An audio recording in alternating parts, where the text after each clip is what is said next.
Senjata api kan berjumlah 36 ya perkiraan tadi. Itu memang digunakan oleh pelaku untuk melakukan tindak kejahatan atau seperti apa, Jenderal? Begini, jadi memang kan ini operasi ya, selain curanmor juga terkait dengan kepemilikan senjata api. Ada beberapa kasus yang mereka menggunakan itu. Ada juga yang karena kita menggaungkan operasi ini, kita juga menghimbau.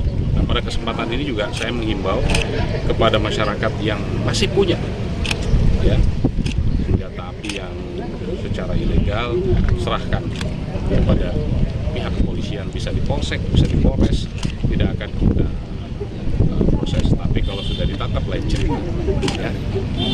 Jadi kita menghimbau itu, alhamdulillah. Jadi tadi sejumlah senjata api itu ada yang diserahkan secara sukarela, baik itu melalui aparat desa ya, ada juga melalui aparat desa, tidak apa-apa. Ada juga yang dari hasil pengungkapan itu sendiri. Dari 300 pelaku yang kita ungkap ini, Jenderal, dari Polres mana yang paling banyak, Jenderal? Izin, Jenderal. Mana? Bandar Lampung Polresta. Ya. Pak, 2 minggu 80 motor, 6 mobil. Ini tangkapan besar dengan durasi waktu yang singkat.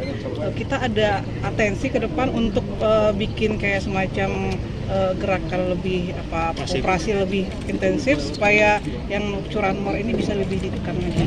Kan begini, ini operasi mandiri kewilayahan, ya mandiri kewilayahan, tiap Polda bisa melaksanakan itu. Nah, kita melaksanakan di tahun ini, memang ini baru 1 kali ya. Satu kali itu biasanya 2 kali. Tapi dengan hasil yang seperti tadi ada 1.265 barang bukti yang bisa kita amankan, itu variatif ya.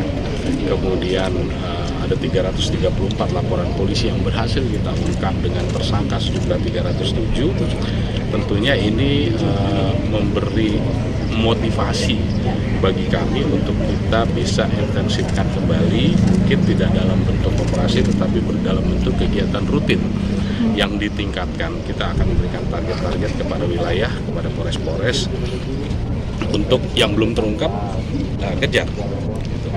Tapi yang paling penting adalah bagaimana kita berupaya mencegah, jangan sampai ada kejadian lagi.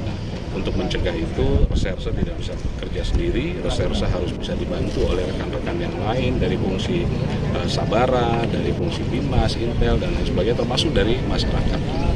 Ya, jadi ini memberikan motivasi bagi kami untuk kita terus gelorakan kegiatan ini sampai dengan stigma atau cerita-cerita orang Lampung tidak aman itu hilang. Lampung ekspor legal. Pak Jenderal, untuk penindakan geng motor sendiri, Pak Jenderal? Itu nanti. Jenderal, Geng motor. Jenderal, Ini kan kita lagi bicara operasi curang. Jenderal, tadi kan dari Polresta kan banyak yang mengungkap, Jenderal. Apakah ada reward? Dan terus adakah atensi untuk Polres-Polres yang lain, Jenderal? terkait dengan ungkap kasus Jenderal?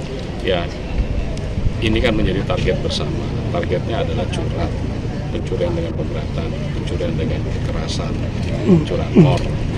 Semua wilayah tentu punya karakteristik masing-masing. Jumlah kejadian yang terjadi pun di tiap wilayah tidak sama. Kalau dilihat dari angkanya, Polresta banyak ya memang, karena yang paling ramai adalah di Polresta.